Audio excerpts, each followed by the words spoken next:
Hey, it's your Judge, John Hodgman. What's more important in my court of fake law? Is it human rights or husky rights?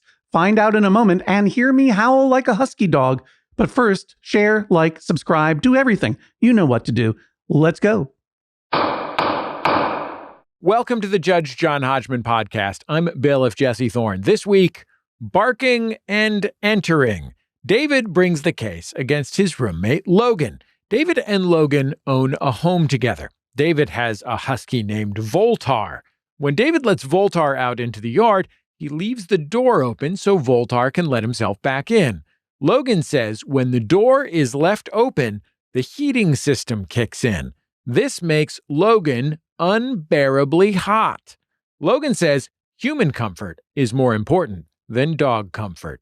Who's right, who's wrong, only one can decide. Please rise as Judge John Hodgman enters the courtroom and presents an obscure cultural reference.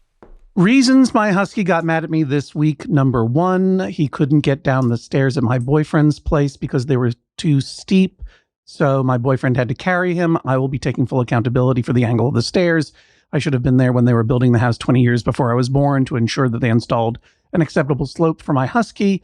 Reason number two, I stopped letting him inside, outside, outside, inside, inside, outside. After an hour at the end of the day, I am his employee, and if he wants to go inside, outside, outside, inside for 24 hours a day, it's on me to open and close the door for him as much as he pleases. And speaking of opening doors, number three, I didn't open the door all the way. And even though he could 100% open it himself, why should he have to exert any extra energy when I'm clearly right there? So I really just need to stop being so lazy and stop making my dog so angry. Bailiff Jesse Thorne, please swear the litigants in. David, Logan, please rise and raise your right hands. Do you swear to tell the truth, the whole truth, and nothing but the truth, so help you, God or whatever? I do.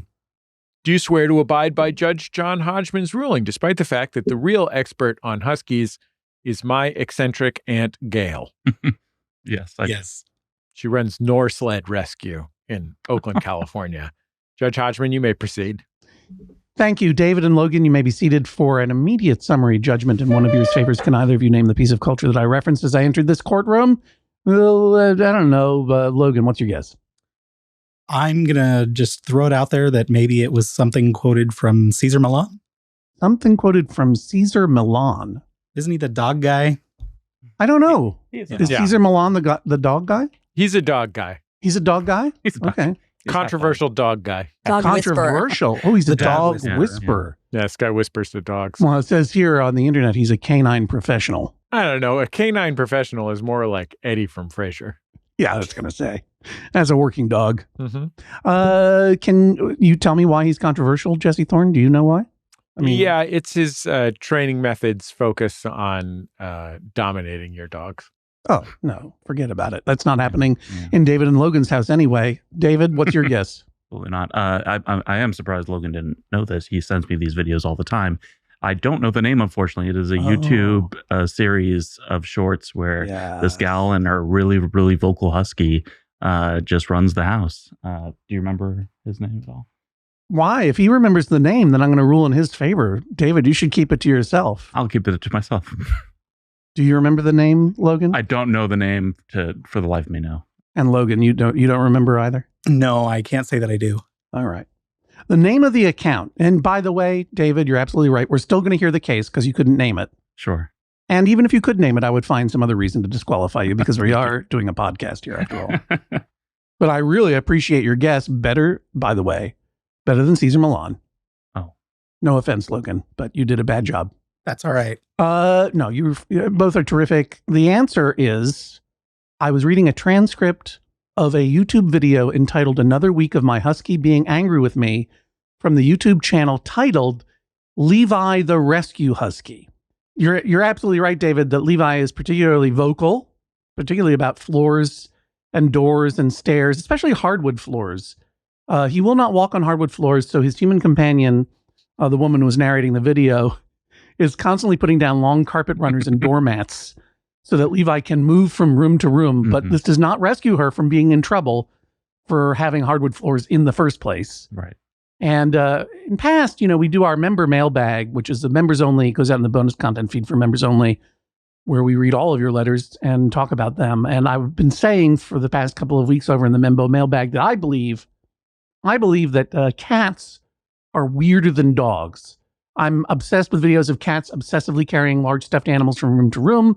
Obviously, dogs have odd habits and preferences too, but I always felt like that's because dogs are just kind of goofballs, whereas cats are neurotic and strange. But now that I've been visiting with various Huskies on social media, including Levi, the rescue Husky, I realize I may be wrong because Huskies are weird.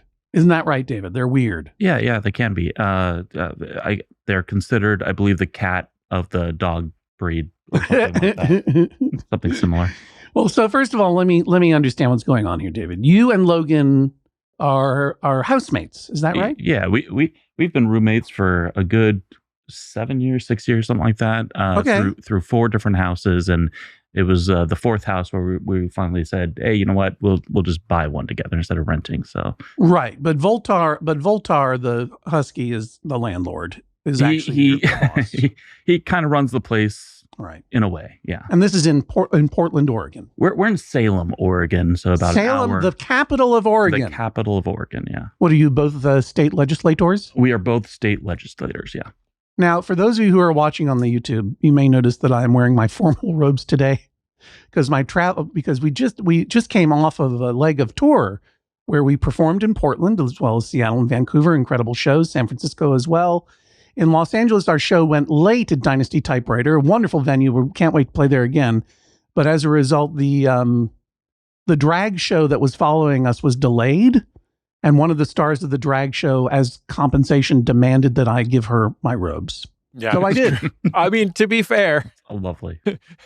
They had planned a Kramer versus Kramer number that required a judge's robe for the judge who was going to be played by a baby doll they introduced as their baby. Yeah, everything worked out according to their plan and the universe's plan. Yeah, their vision was clear. Let's put it that way. Yeah, I just had to take a moment to acknowledge for the YouTube viewers over at Judge John Hodgman Pod over at YouTube why I'm wearing different robes, and also to cover for the fact that these robes are longer in the sleeve and were getting caught under the rolly wheels of my chair. So I had to fix that. By the way, Logan complains about being unbearably hot. I think we all look unbearably hot in this incredible YouTube video if you want to see how unbearably hot we all look in our fancy robes and T-shirts and bailiff's outfits. Go over there to John Hodgman Pod, Judge John Hodgman Pod on YouTube. All right, so here we are. David and Logan. Now, this is a home that you now own together. Is that right? Yeah. Yes. Right. And David, let's get this out of the way. How weird is Voltar?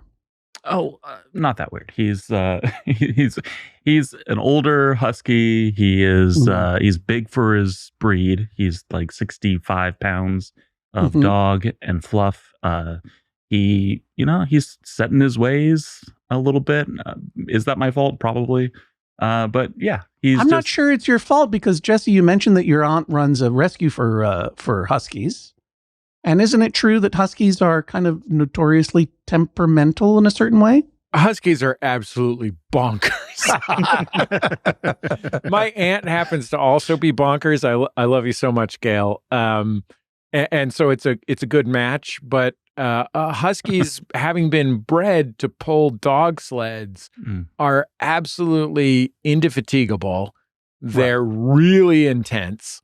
As you said, really vocal. All northern breeds are very vocal. My mom had a Samoyed that she named Sugar Bear that she insisted could talk. My mom still talks to Sugar Bear. She'll be like, "Oh, Sugar Bear, how are you doing?" But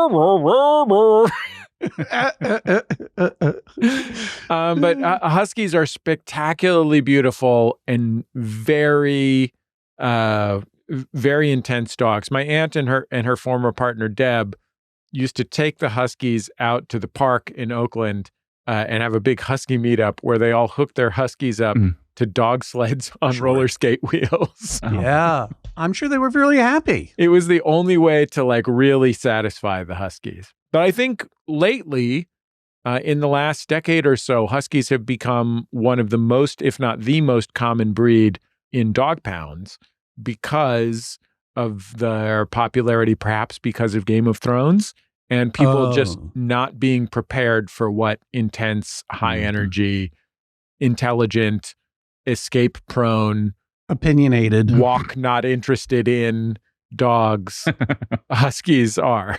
And they want to be outside a lot. Yeah. And if you put them on a leash, they think you're a dog sled. David, your dog is named Voltar. It sure is, yeah. You mentioned that he's an older fella. Sure. Yeah. What is his age, if I may He's ask? 11 years old now. And I really do hope that you sent in some photos. Yes, you did. Here, if you go to the evidence document, Jesse Thorne, you can see Voltar and David embracing, and everyone can see this at MaximumFun.org or on all our socials. That's Exhibit A. Look at these dorks. I love it.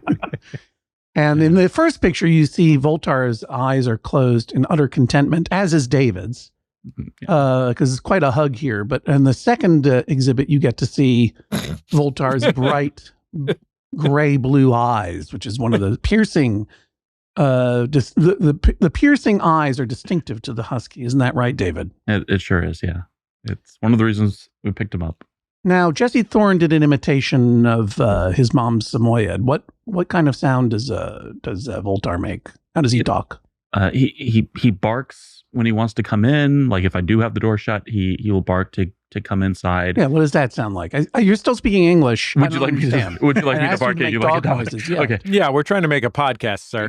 I'm sorry. I apologize. He gives me a good whoa when he wants to come back inside, and he will howl if other huskies are howling on video. What does that sound like? Well, that sounds like oh. It sounds like cool. A lot like that, but more dog-like. You're welcome. I no longer am holding you in contempt of court. Thank you for having. But David, you did send in thank you for imitating a dog, but you did send in video that includes some of Voltar's vocalizations. And the name of this video is Video of Voltar Howling If We Need It. And I think we'd need it. Jennifer Marmer, can you play that video?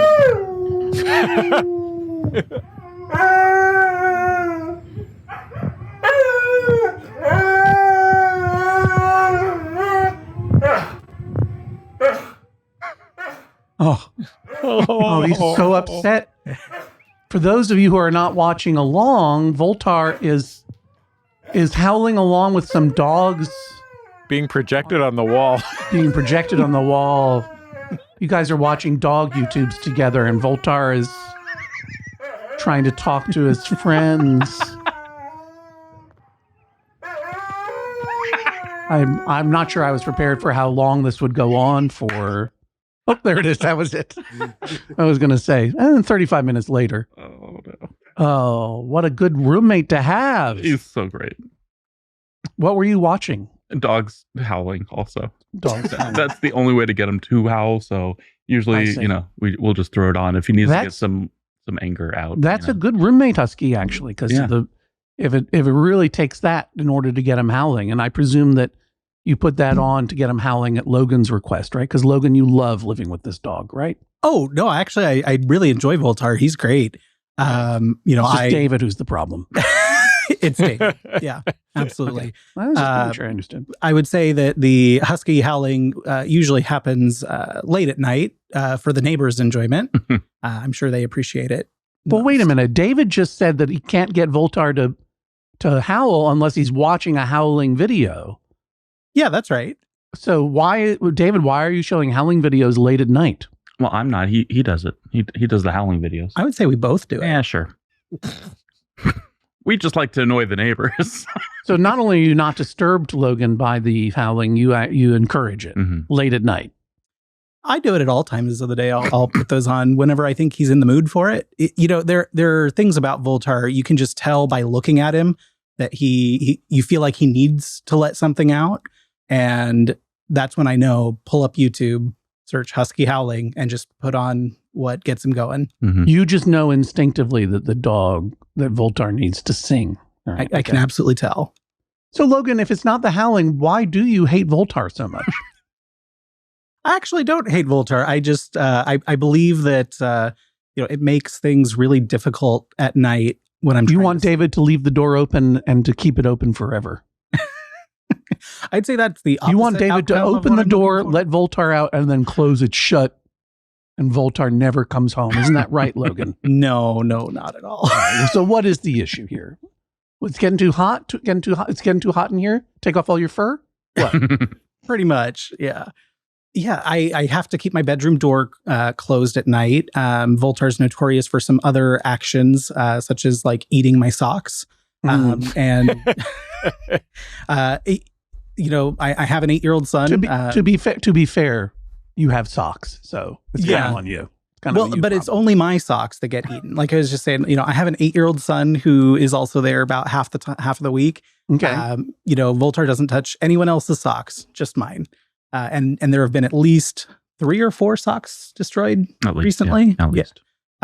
So I keep my bedroom door closed at night so he doesn't wander in, get into things, you know, normal husky behavior. Do you keep your bedroom door closed to protect your socks because you are bureau averse? Have you not a drawer, sir?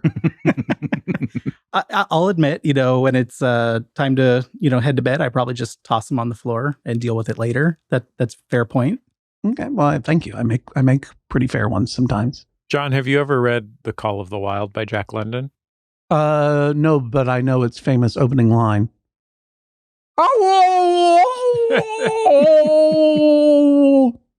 That were the wild, Colin. No, I've never read it. No, what is it? It's an incredible thrill ride, a story about sled dogs, and there's a really exciting chapter about eating socks. Is there really? No. Oh, it would be great if there was just a sock chapter in between the like wolf that's like trying to draw them into the forest. It's just like, also, I forgot to mention these efforts kept eating my socks. I only brought 2 pairs. But Logan says that it's only his socks that get eaten. And Logan, may I ask, is that because you moisturize your feet with Alpo? No, I don't know. Maybe. I think I have my own theories, but they're not good. Let's hear it. I want to hear David's theories about why Logan's feet taste like dog food. Logan has feet features that I just don't have that excite Voltar. And let me please say a 6th toe. If Logan wants to tell you about his feet features, I'll let him. I don't know that this is why, but on each foot, 2 of my toes are webbed together. Really? Yeah. That's incredible. Thank you. Does that make you a fast swimmer? That's a common misconception. Well, have you ever timed yourself? I mean, versus a clone of you without webbed feet, I guess. To get a control, you would need to... do you have an identical twin whose feet are not webbed? Sadly, I don't. Okay, I guess we'll never know just the extent of your superpowers. Thank you for sharing that with us. But it makes his feet tasty, apparently. What do you 2 kids do for a living? We work in a call center as supervisors. We're both in the same job. You're at the same job and at the same house. Yeah. That's the job is where we kind of met, and then just chaos ensued afterwards. So, and Logan, you were roommates, like rental roommates, for a long time. But this is a home that the 2 of you now own together. Is that right, Logan? Yeah, that's correct. What made you decide to take the next step in this relationship? I mean, I would say you always need somewhere to live. You know, rent prices continue to go up every year. And, you know, we had the means to just, you know, get something and figured, you know, it'd be easier to, you know, invest in ourselves than pay for someone else's mortgage. Very, very wise. And let me ask, has the dog profile always been one in David's life, David? Oh, I'll show it. He was part of a trio at one point, way earlier, I would say about 10 years ago. Okay. I had 2 other dogs and 2 other huskies? No. A boxer and a mixed breed. They both passed for being old dogs, right. And then so he's the last of the trio of dogs that I had. But I've known Voltar for 11 years. I've known Logan for 7 years. So Voltar is more important to you than Voltar is more important to me. Right. So, all right, let's get down to it then, finally. Voltar is making you hot. Is that correct, Logan? I would say he's causing the indirect temperature increase. Yeah. Why don't you give it to me in plain English, not howling? I think I can manage that. So as he needs to be let outside. Oh, that's right. You were going into this whole thing about how you have to keep your bedroom door closed. Right. Yep. So my bedroom door is closed, and it's still winter. It's cold outside. And so when Voltar needs let out, Dave I believe in Portland, Oregon, it might be 59 degrees, as low as that during winter, right? In the middle of the night, we're getting down to, 20s, 29 degrees with moisture. Sorry to cold shame you. I mean, I've lived in Eastern Oregon where, it definitely gets a lot colder, yeah, but different climates, I would say. The temperate Pacific Midwest. But I'll tell you what, it could be in the 20s, but it's damp, so it feels even colder. Exactly right. All right, let's talk about that. So Dave leaves the door open. Why are we dancing around this, Logan? What happens? David lets the dog out, but doesn't close the door all the way so the dog can get back in. That triggers the thermostat, and all of a sudden you're sweating bullets in your room. That's right. Yeah. And we only have the thermostat for the heater set to like 67, 68 degrees. But when it's running constantly in a single bedroom, I get woken in the middle of sleep, sweating. You're saying the only heater in this house is in your bedroom? It all comes through your bedroom? Well, Dave has shut off all the other vents in the house. Is that true? Yeah, I'm a warm human on my own. Right. You don't know that's because you're constantly walking around with 5 pounds of shedded husky fur all over your body. I have my own coat. It's I like a cool house. Well, Logan's not complaining about it being too cold in the house. Correct. He's complaining about it getting too hot in his room. Right. Because there's a cold breeze blowing in, causing the thermostat to call for heat constantly. Right. All right. And how do you answer his accusation? True or false? That is true. Sometimes that does happen. How often does it happen? Twice, probably. Logan? I would dispute those statements, Your Honor. Yeah, twice in what span, sir? Like this winter in recent memory. Okay. Yeah. Where's the thermostat, and where is the heat coming out of, and where are they relative to each other?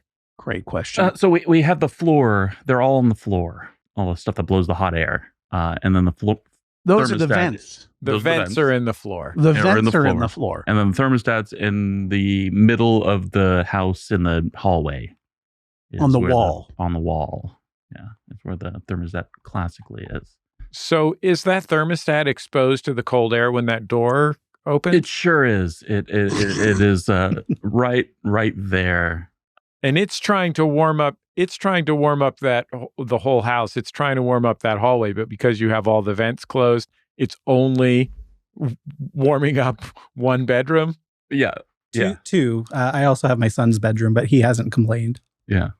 Logan, have you ever requested that the vents be opened so that the superheat gets distributed more evenly through the house? Do you think that would be helpful? I don't think that it would solve the issue entirely, as when the door stays open, there's a constant stream of cold air going in. So it would still trigger the heater to be going constantly. And wouldn't there also be a constant stream if Voltar goes out into the yard and you leave the door a little bit ajar so he can get back in, David, wouldn't there also be, aside from air, a constant stream of bugs and mice and other pests getting in? Not so much the bugs. And in the summertime, sure, we can get some mosquitoes, but it's not too bad. I only leave the door open slightly, and so that he can just shove his nose in there and then open it himself when he wants to come in. So not only is your leaving the sliding door open a crack causing your roommate and his 8-year-old son to dehydrate perilously in their sauna bedrooms, but also Voltar doesn't like it either. Who's happy in this arrangement? If Voltar wants the door wide open, yeah, but you're just saying I leave it open a little bit so he can let himself in, but then he refuses to do so because it's not open wide enough. That's the precursor to what occurs afterwards, right? So, all right, give me the post cursor. He opens the door with his nose so that he's happy and content outside, and then while he's happy outside, they're miserable inside. Okay, so you leave it open a little bit. Mhm. Voltar's like, I want to open more. and he'll Right. open it a little bit more, And then you'll stay out and then there. just go and play even more. Exactly. And I, as his, I don't think this is the wrong term to use, father, see it as a way for me to, just appreciate him as his own being. And, he just wants to be a little dog doing dog stuff outside, staring at the sky or something. I don't know what. What would happen if you closed the door all the way? Well, he would come back to the door and bark like I did. Like this. A faithful, yeah, like that. The faithful reenactment earlier. He also scratches at the door to Mm. let you know if you're not responding fast enough. He'll paw at the door. Yeah. And that could cause some damage to this home that you've bought. It's really just it triggers me when I hear the bark or when I hear the scratch. I immediately have to go and open the door for him. And then late at night when I'm back from work and done with the gym and I just want to like hang out and be at home, I don't want to be up and down, up and down, up and down the same way he wants to be in and out, in and out, in and out. So yeah, I leave the door open. Logan, if you acknowledge that closing the door on Voltar causes disruption in the form of barking and scratching, what solution do you propose if closing the door isn't an option? I mean, I still agree that closing the door is an option. Oh, okay. I still say you want Voltar to suffer. No, I don't think he needs to You want him to be suffer. disturbed and bark and scratch. I mean, he's a husky. He's built for cold weather. He'll be fine for, 2 minutes to, give some time to get there. But yeah, but he knows that door is closed. And he won't be happy. And he can't get through to your sweet, sweet, smelly socks. I think that's just part of the burden of being a husky dog owner. No, dogs get no burdens. No, I'm Dogs saying the are the burden's only on thing that Dave. matter. You heard David. Yeah. Well, he desires the burden of a dog sled. Yeah. Okay, he so would love you're- that.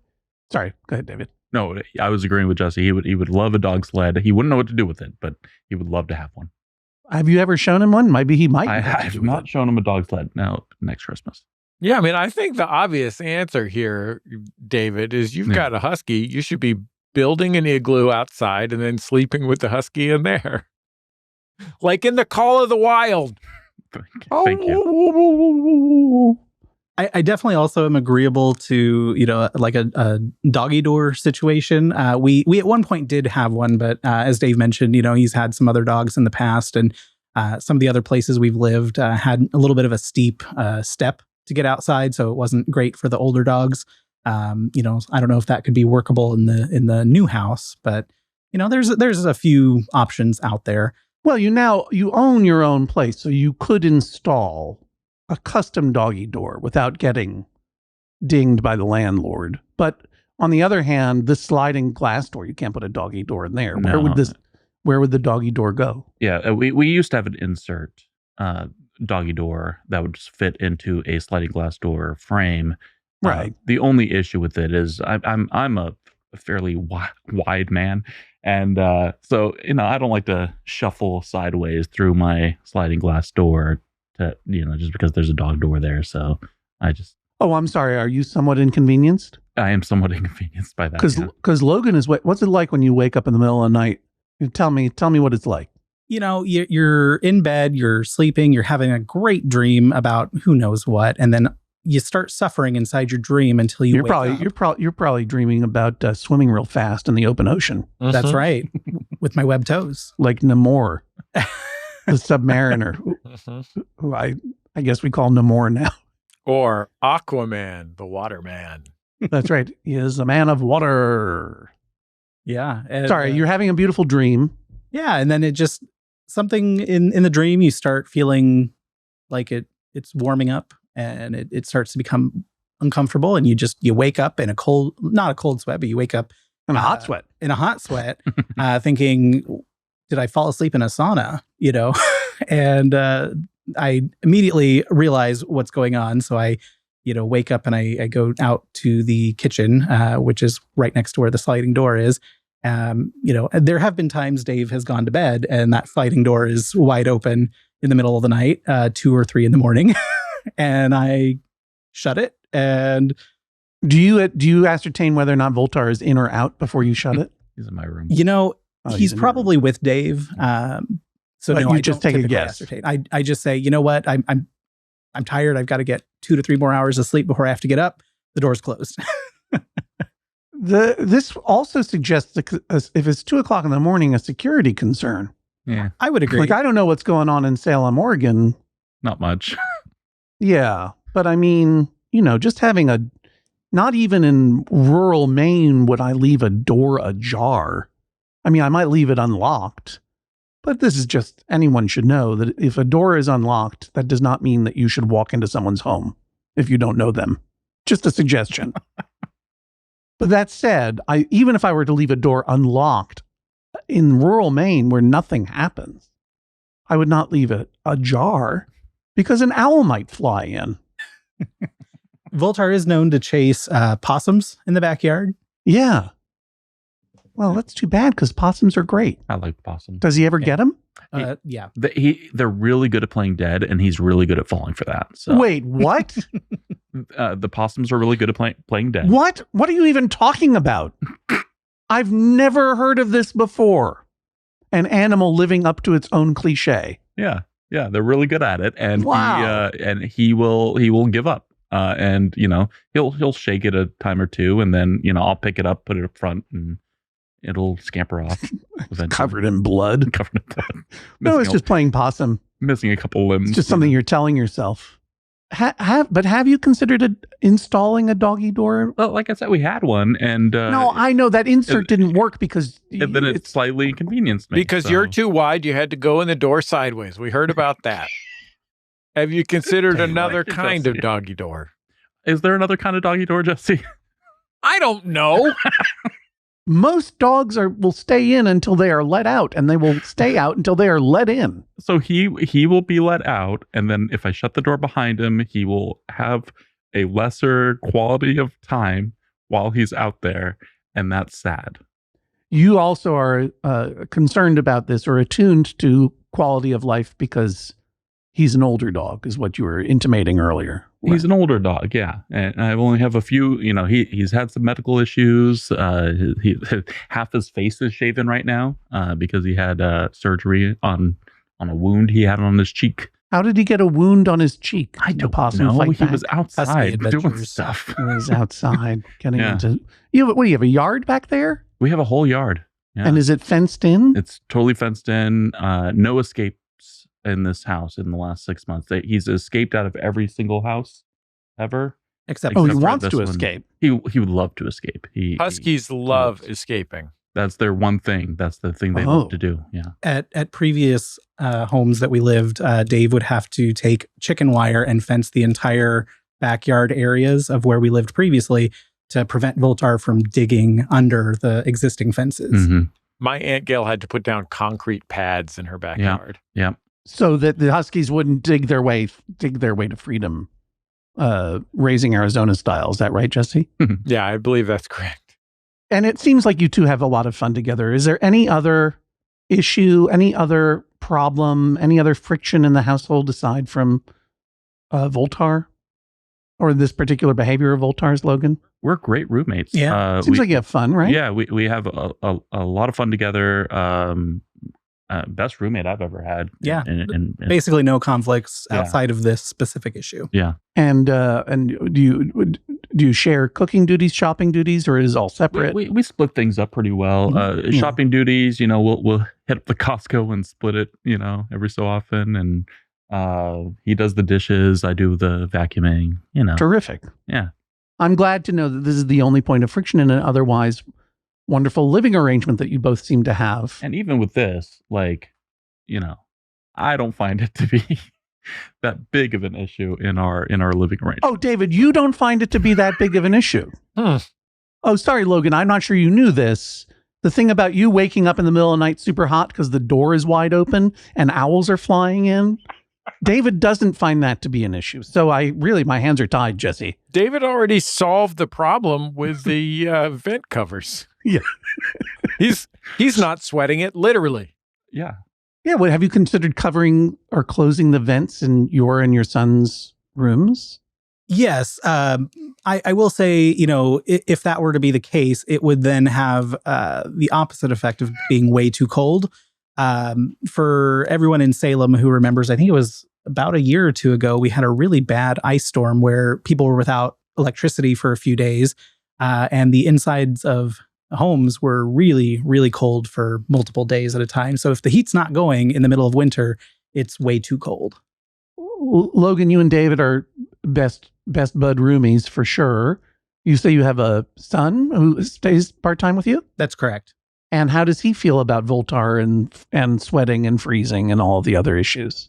My son doesn't actually wake up, even if he gets too hot. Like, my son actually goes to bed overlayered, and when I wake him up for school in the morning, he's thrown everything off because he got too hot in the middle of the night, but he's still asleep.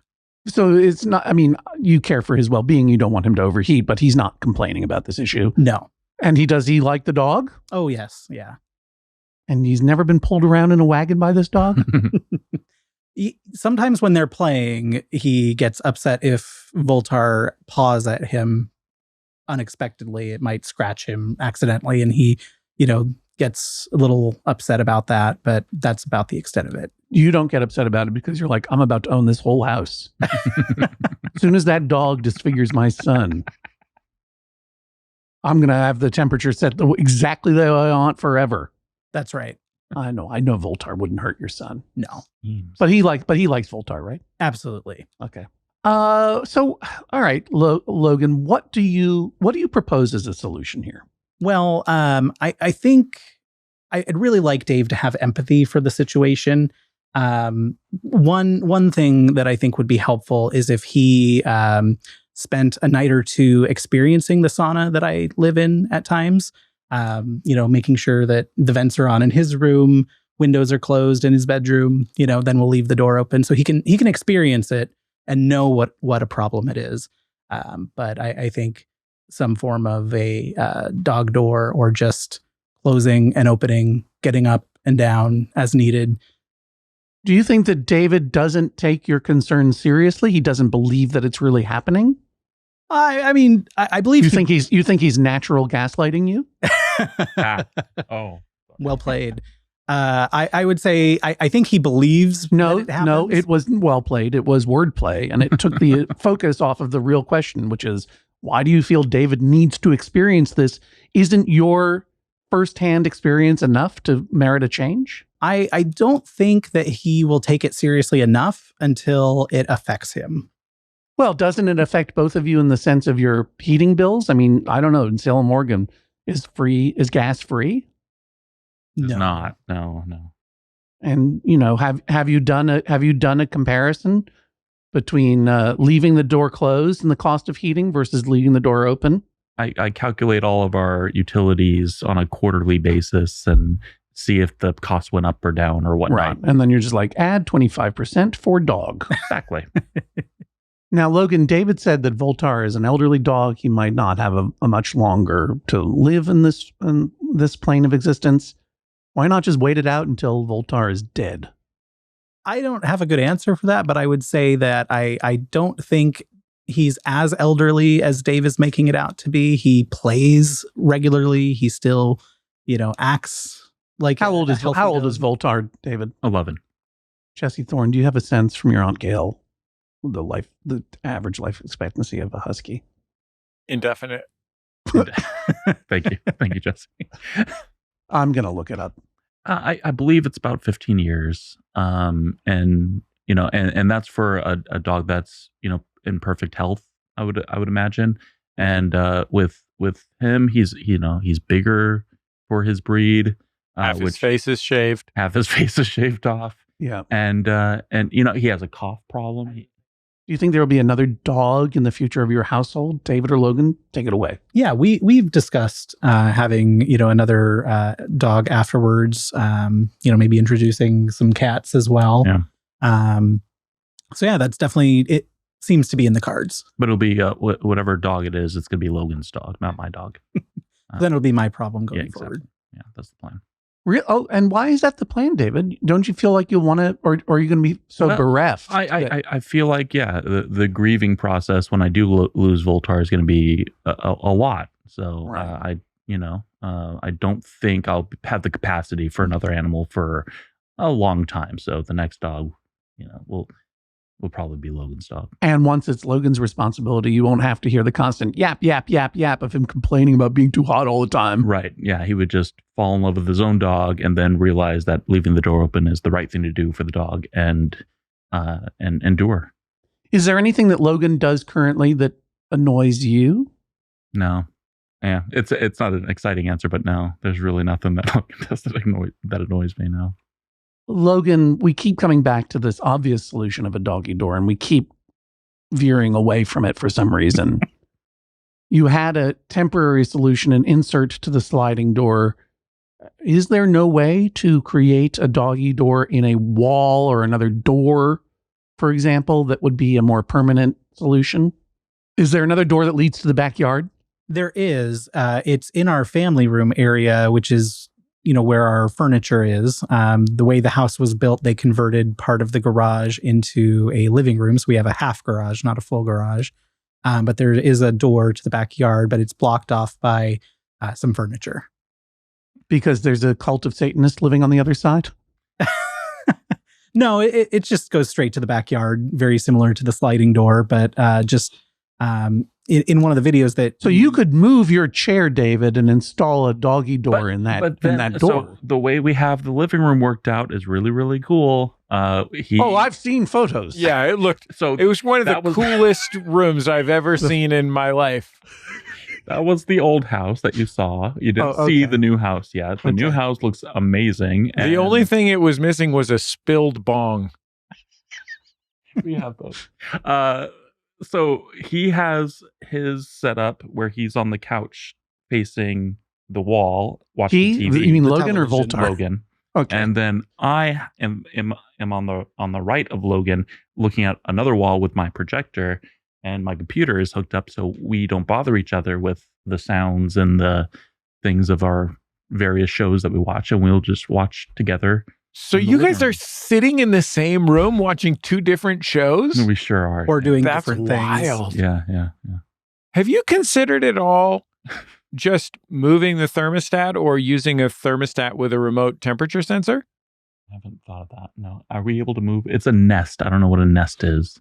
There are lots of ways to put the temperature sensor into the bedroom, the one that's getting too hot, rather than putting it right in the path of the Arctic blast. That could be a solution. Jesse solved this. Jesse's a genius. What can I say? I'm really handy around the house. I agree that Jesse is a genius, and I believe that there is probably a technical solution to make sure that the heat doesn't blast when the door is open, but it doesn't change the fact that your door is open. Right. David, why am I supposed to support this? I was really hoping to just grab you with the story of Volt really just wanting to live his best husky life outside without any interruptions. So I'm going to stick with that. That he deserves to be the dog he is, how he wants to be, and if shutting the door behind him makes him upset, I don't want to do it. Why is he called Voltar?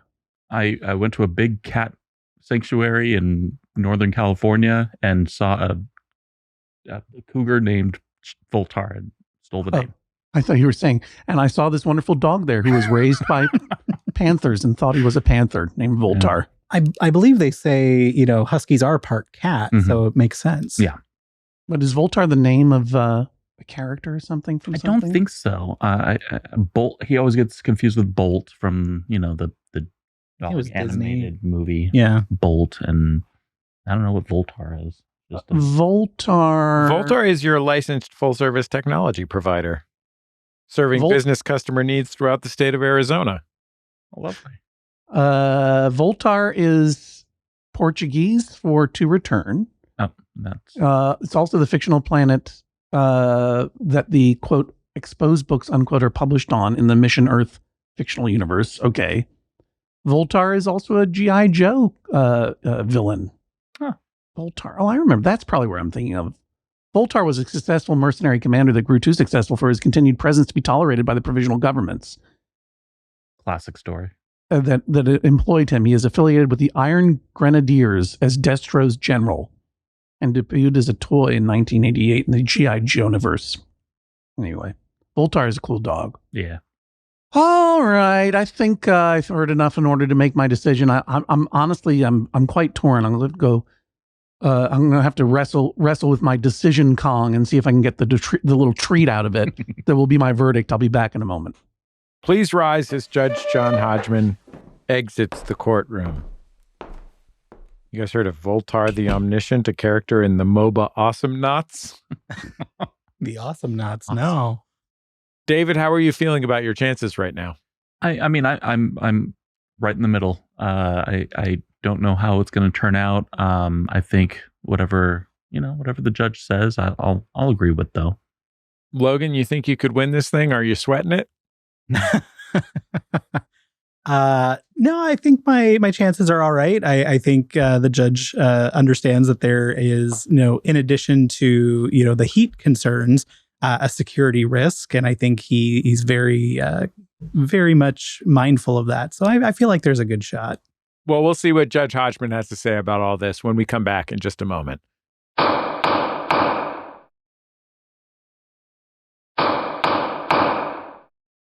It's the Judge John Hodgman podcast. We are taking a quick break from the case. John, have you ever heard about the life of Kelsey Grammer?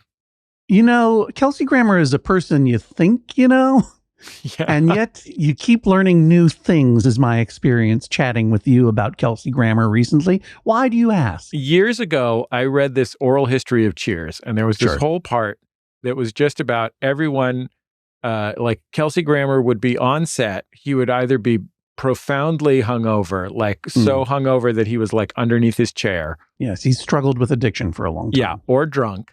He was an alcoholic, and then they the whole point of this section was no one could believe it, but every time the camera switched to him, he would nail his take perfectly. Like no matter what stage of illness he was in, he would nail his. And I was like, I got to talk to Kelsey Grammer sometime, find out his story. I know that story for sure. That is only the beginning of the things that Kelsey Grammer has been through in his life and the work that he's done. And he came on Bullseye. I talked to him about, he had in his young life a string of tragedies more horrific than you can imagine. He came and talked to me about Frasier and Cheers and his acting career and the time when, back in the day when he was mostly a Shakespearean actor before Cheers, all kinds of things. It was totally fascinating. And that conversation is on a very recent episode of Bullseye. It's a full hour-ish, and I would really recommend people check it out. There's also a recent episode with the filmmaker Mike Leigh, who is my favorite filmmaker in the world, the British realist filmmaker behind Topsy-Turvy and Secrets and Lies and Naked and all these other films. He has a new film that he made starring Marianne Jean-Baptiste that is really revelatory about the human condition, like all of his films, and he came and talked to it. He's in his 80s now. He hates Los Angeles, but he was nice enough to stop by and talk to me. He's not wrong. So 2 really special recent episodes of Bullseye. If you're not already a subscriber, go check those out. You can also check them out on YouTube. We have full video of both of those on the Bullseye YouTube channel. Jesse, I'll say that as we were traveling around the country, you were telling me a little bit about some of the surprising things you learned about Kelsey Grammer's life, and my jaw dropped several times. So you definitely want to check out this interview in Bullseye. Mike Leigh is also one of my favorite directors as well, and I'm very excited to see this film because I got one of the weird experiences of my life. I got to act opposite Marianne Jean-Baptiste on the TV show Blind Spot. What an incredible actor she is. So these are 2 absolute must listens over at the Bullseye. And you also have the Put This On shop, right? Anything going on over there? Well, John, for about 2 years, my shopkeeper, Brenna, and I have been promising that one day we would get everything that's in our storeroom into the Put This On shop for sale. Here we go. And John, we have achieved it. There is so much new stuff in the Put This On shop. Things that we have been waiting to list for months, if not years. We've swept through the corners of our storeroom, found everything that's available for sale. Everything from lots of new clothing, jewelry, knickknacks and home goods, all kinds of beautiful things from vintage to antique, from friendly, affordable gift to fine jewelry, all at putthisonshop.com. So go check out putthisonshop.com. I'm really proud of the beautiful stuff we have there. And a lot of Judge John Hodgman listeners are regular customers. So thanks to all of you. I'm always grateful. If you got to give a gift or you want to get something special for yourself, putthisonshop.com. Yeah, I'm going to go over there and buy a gift for our friend Jean Grey to celebrate the publication of her book, In My Remaining Years. It comes out in March. If you saw Jean and I and Ursula Carlson on After Midnight last month, thanks for watching. Go check it out on the archives. We had a great time together. Jean's really special and her book is hilarious. So I'll just remind you, now is a great time to go to bookshop.org or wherever to pre-order your copy of Jean Grey's In My Remaining Years, a really funny and enlightening memoir. Check it out.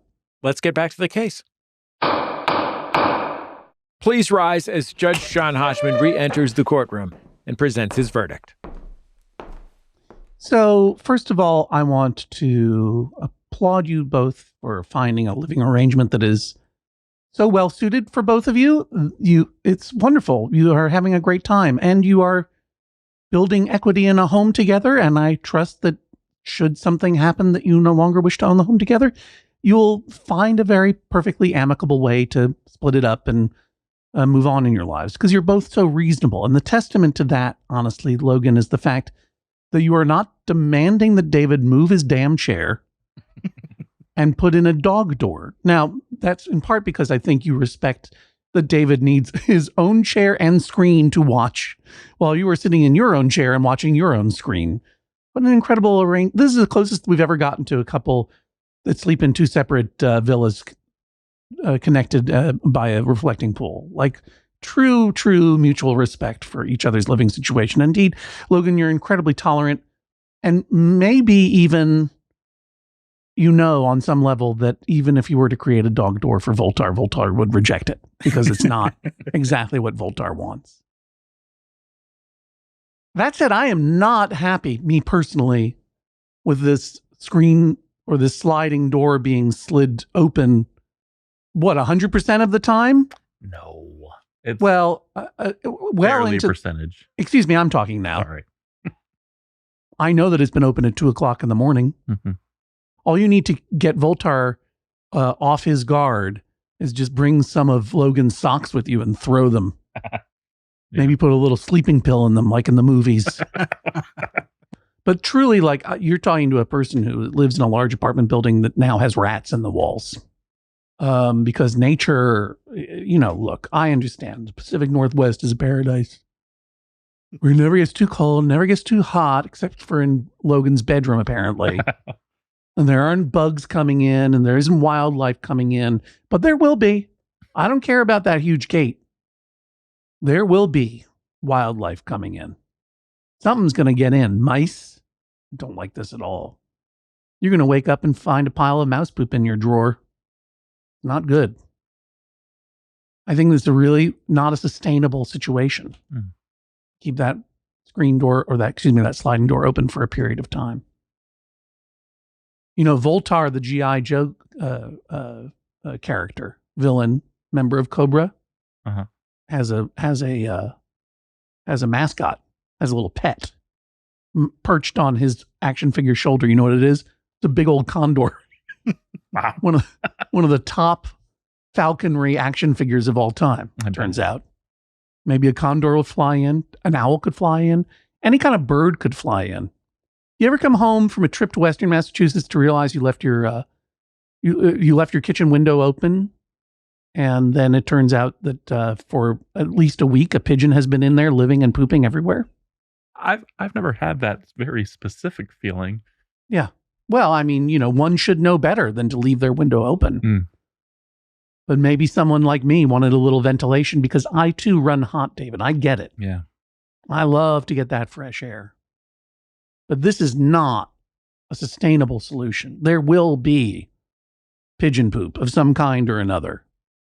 It's going to enter your life, even if a human does not walk into your house. Or for that matter, another husky. Maybe someone has a husky in the neighborhood. Anything could happen. Having a wide open crack in the envelope of your home, unattended overnight or late into the night, even if it's only sometimes, you're rolling the dice. This is my warning to you. However, none of these are complaints that Logan has brought. Logan doesn't seem to care about that door being open. Logan only cares about his own body temperature. And that's fair. If Logan doesn't have a complaint about the risk you are taking by leaving your door open for a while, then I've got nothing to rule on other than the complaint at hand, which is how do we make the room not hot? Now, Logan asked specifically in his ideal ruling for David to close the door and open the vents in his room as an experiment in order to see what Logan deals with. In other words, you want to punish David by making him real hot. At least once. And I order it. Sure, why not? Just one night of torture for David. And then I think the next step is for you to investigate, maybe talking to handyman Jesse Thorne some more, how you can reorganize the thermostat such that it isn't calling for heat all the time. Because the fact is, this is a problem that will resolve itself. Sadly. I mean, based on what I've learned in my research, we are approaching the final chapter in Voltar's life. Soon that great big cosmic condor will come and lift him and take him away to Cobra Heaven or whatever dogs believe in. Yeah, for sure. And I would very, very much like to order that a doggy door be installed because it seems like the right solution. And I don't care about where David sits. But I have close to zero confidence that Voltar will find that to be an acceptable solution. I mean, talk about rolling the dice. You know, it seems like you have a 1 in 36 chance that Voltar will actually go through that door instead of getting annoyed by it or never notice it. Right? I mean, don't you? I just don't think he's going to go for it. He might. I'd have to point him to it a couple times and push him through, and it would be a whole thing. But I mean, but then he'll just never go through it. I mean, it's just going to be an expense and a reorganization. Right. And also, if you're thinking about getting cats in the future and you want your cats to be indoor cats, which is what most veterinarians recommend, just whatever you choose to do is your business. But if you want to eventually secure this house from from cats escaping and or rodents getting in, having a big old open doggy door behind your chair, David, is not a solution. So really, against every impulse that I have, I am going to rule in David's favor and allow Voltar to enjoy these last however many years of his life and driving you both bananas and also causing you to spend more money on heating. But I think you can mitigate that and make Logan more comfortable by investigating a different arrangement with the thermostat. And one of the fun things about owning a home is it's a perpetual expensive hobby that you'll have for the rest of your life. So figure it out. True, very true. Until then, this is the sound of a gavel. Judge John Hodgman rules, that is all. Please rise as Judge John Hodgman exits the courtroom. David, are you excited about this ruling? I am surprised. I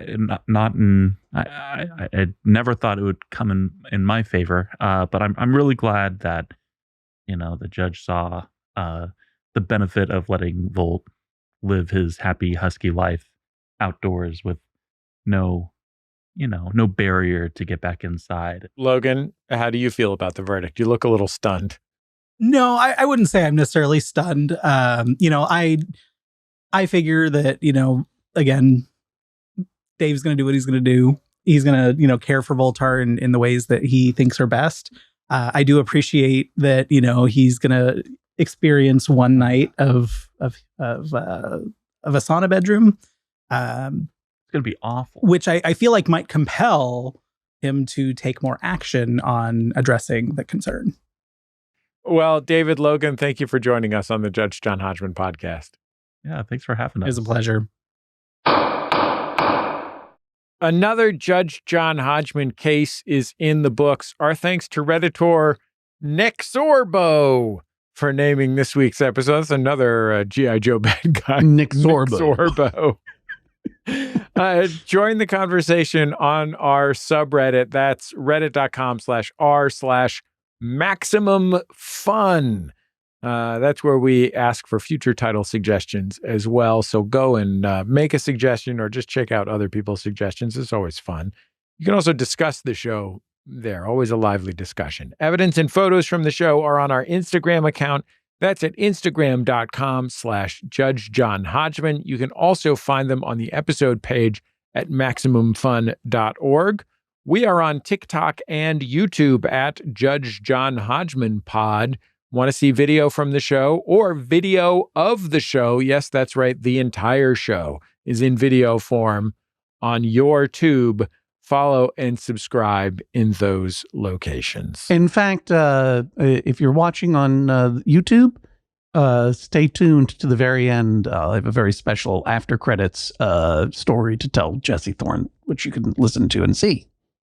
In the meantime, I want to say thank you to all of you for watching and listening, especially those of you who are members of Maximum Fun. We do have the Max Fun Drive coming up in a few weeks.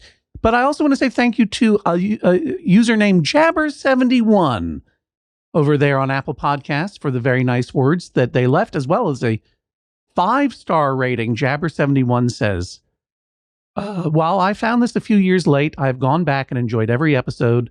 Sadly, now that I'm caught up, I have to wait impatiently for each Wednesday's new episode. While I may not agree with every judgment, okay, Jabber71, sorry, I will say that each and every case has made me consider life's mundane problems in a different way. I often proselytize by sharing cases with friends and family. Thank you so much, Chapter 71. I use the case as a discussion starter over a drink or during a road trip. I thought that said over a drink while on a road trip. No, that's not a good idea. Keep those things separate. Then I encourage them to listen to the show and find out how it was decided. Thank you, Jabber71. We really appreciate it when you share episodes with people who you think might enjoy them or use them to start conversations. If you're listening to us on Apple Podcasts, a great way to share the episode, of course, is to give it a rating and a review, 5 stars if you feel we've merited it. You can do the same on Pocket Casts. And it also is really helpful if you leave a comment on Spotify or on YouTube. Make sure you like, share, and subscribe. All these things really help new listeners find the show. Judge John Hodgman was created by Jesse Thorne and John Hodgman. This episode engineered by Mike DiNapoli at the studio in Portland, Oregon. Our social media manager is Dan Telfer. Our video producer, Daniel Spear. The podcast edited by AJ McKeon. Our producer is Jennifer Marmer. Now, Swift Justice, where we answer small disputes with quick judgment. Ardsley Park on the Maximum Fun sub says, my office is rumored to have been occupied by Albert Einstein in the 1930s. Mm-hmm. My clients often ask me how it feels to be working where Einstein once did. Should I tell the truth and bum out my clients, or is it better to play along and preserve their sense of wonder? You know, John. What? Somebody, I can't remember who, once said, imagination is more important than knowledge. I remembered. It was my middle school math teacher. Albert Einstein was your middle school math teacher? I thought that's what you were quoting. Yeah, that's a quote from an Albert Einstein poster that was on every middle school math teacher's wall, right? Yeah, I'm getting some nods from the peanut gallery over there. Albert Einstein, look, I didn't know him personally. I didn't work in your office in the 30s. But it sounds to me like Albert Einstein probably respects the difference between knowability and unknowability because of science. And if you know for sure that Albert Einstein was not in that office, then it's fine to say, yeah, that's actually just a myth. It's not true. Even if it bums out your clients and you lose the big sale. I feel like honesty is still the best policy, but it doesn't sound like you know for sure. So don't bum people out. Just say, no, that's something they say about this place. It would be exciting if it's true. Just tell the truth. Generally, just tell the truth. Unless you're a salesperson, in which case you have to lie all the time anyway. Jesse, it's cold in Salem, Oregon, and across the Northeast as well, but that doesn't mean that spring isn't out there. Spring is waiting to spring, and it's time to start thinking about spring break. I know I'm thinking about it. Are you? What are your spring break disputes? What about your spring break horror stories? Tales about going on spring break with someone where it went wrong. Did you want to go to Cabo? The rest of your friends chose Daytona Beach. Are you the friend who wakes up early to claim pool chairs at the resort, but now you want to sleep in for once? And they don't have to be necessarily spring break related. Any sort of fun travel dispute will do. Send them all in to MaximumFun.org/JJHO, where, by the way, we receive all of your disputes, right, Jesse? MaximumFun.org/JJHO for any dispute, big or small. We read them all. MaximumFun.org/JJHO. It's just a little web form. Go in there, give us your email address, tell us what your dispute is. Maybe it'll end up in the New York Times Magazine. Maybe it'll end up in the Membo mailbag. Maybe it will end up here on the show. Maybe it will end up on social media. It is the lifeblood of our program. So go to MaximumFun.org/JJHO, and whatever it is, toss it our way. We'll talk to you next time on the Judge John Hodgman podcast.